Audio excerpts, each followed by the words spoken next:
ورحمة الله وبركاته. ازيكم يا حبايبي، عاملين ايه؟ جينا النهارده هنعمل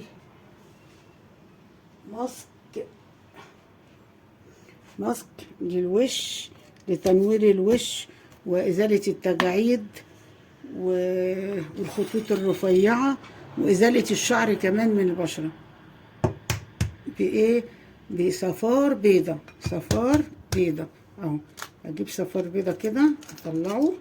اهم شيء الاول اطلع ايه؟ البياض بتاعي اهو.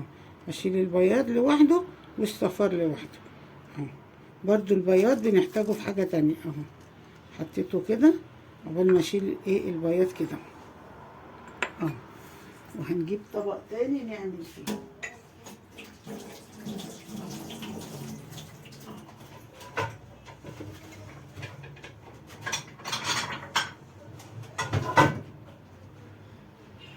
اهو يا حبايبي، ده ماسك التفتيح والتوريد وازالة التجاعيد والنمش.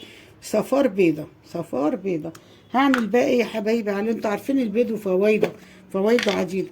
معلقة بن، معلقة بن. بصوا اهو، بن من العادي بتاعنا اهو. عايزة تحطي نسكافيه حطي، عايزة تحطي بن. انا عندي بن اهو، بن ابو عوف. عندي بن ابو عوف اهو. ابن الله يبارك له كان جايبهولي اهو. هدوب بقى البن بصوا مع صفار البيضة اهو. هدوب ايه؟ البن مع صفار البيض بس. هو ده الماسك بتاعي، بن وصفار بيض. صفار البيض فوايده كتيرة، بيغذي البشرة وينعم البشرة ويشد الجلد ويرطب البشرة بتاعتي تبقى حلوة اهو. خلاص ادي الماسك بتاعي، مفيهوش اي حاجة، حاجات بسيطة جدا جدا جدا. صفار بيضة خلاص، ومعلقة بن او البن سريع الذوبان اللي بتجيبوه، البواكي الصوابع ده، او البن العادي. هجيب، لازم تبقي غاسله بقى بشرتك ومنضفاها قبل ما تعملي الايه؟ الماسك ده. هعمل ايه بقى يا حبايبي؟ هجيب كده الماسك، بس انا مش هاخده كله عشان هعمله على وشي برضه. بصوا يا حبايبي، ده الوش مثلا اهو. خلاص على الوش بقى كده بصوا دائري اهو، واسيبه. اما تيجي بقى تشيليه هتشوفيه اهو كده.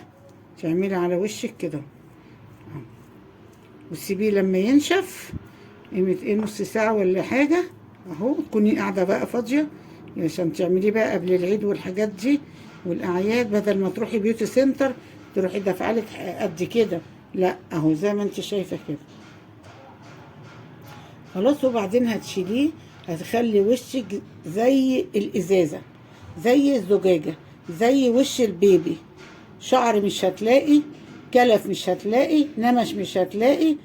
هيشد وشك ما شاء الله. ماسك لا يعلى عليه، بصفار بيضة ومعلقة قهوة بس.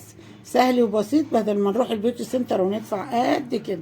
ادي يا حبايبي الماسك بتاعنا، سهل جدا جدا. خلاص ما تنسونيش بقى باللايك والشير، واللي ما اشتركش كده في القناة ينورني ويشرفني بالاشتراك.